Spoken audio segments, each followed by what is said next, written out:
TV দেখতাম, cartoon দেখতাম, উল্টা দেখি বাবা বসে বসে নিউজ দেখতেছে। আমি তো আমি তো পিচ্ছি, আমি তো নিউজ বুঝি না।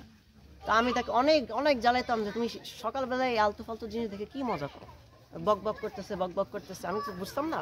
তো এটার ব্যাপারে আমাদের একটা এই ছোটোখাটো ঝগড়ার মতন, বন্ধ কর আমি কার্টুন দেখবো, বন্ধ কর আমি কার্টুন। আরে বাবা একটু তারাও, আরো 2 মিনিট দাও, এইটুকুন 2 মিনিট পরে আরো 2 মিনিট, আরো 2 মিনিট পরে আরো 5 মিনিট, তারপর 30 সেকেন্ড এমনি এমনি করে স্কুলের সময় হয়ে গেছে। মা উঠলো, মা আমাকে এগুলো পড়াইলো, নাস্তা নাস্তা করে স্কুলে চলে গেলাম।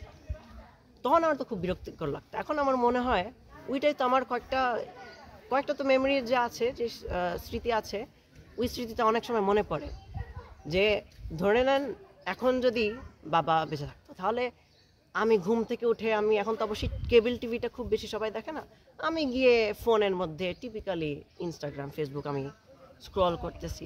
তখন সে কি বলবে? সে উল্টা আমাকে বলবে যে তুমি কেন তো এটা ঘাটাচ্ছ, তো আমি আছি, আমার সাথে গল্প করো, এটা করো। সো ব্যাপারটা হচ্ছে সবসময় বোঝা যায় না যে এত সামান্য একটা জিনিস কত গুরুত্বপূর্ণ হতে পারে। আমার বাবা যে নিউজ দেখতো, আর এটার জন্য আমি একটু বিরক্ত হইতাম যে কেন নিউজ দেখবো, আমাকে কার্টুন দেখতে দাও। তখন তো ভাবতাম ধুর, বাবাকে ভালো লাগে না।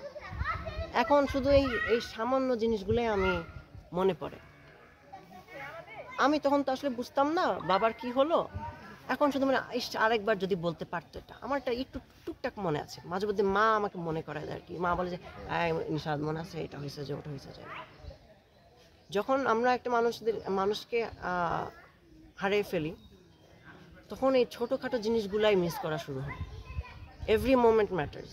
যেই আপনার পাশে আছে, যতই ভালোবাসা নিয়ে করেন, 1-2 মিনিট তাদের সাথে থাকলেও ওটা চেরিশ করতে হবে, ওটা রাখতে হবে মনের মধ্যে। কারণ আমরা কিন্তু আসলে সত্যি সত্যি জানি না একটু পরেই কি হতে পারে, এটা হতে পারে না হতে পারে, তাই না?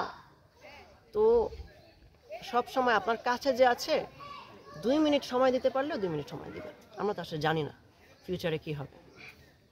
এছাড়া কি বলবো, এটাই শুধু মাথায় আসলো আর কি, এটাই বললাম। জি।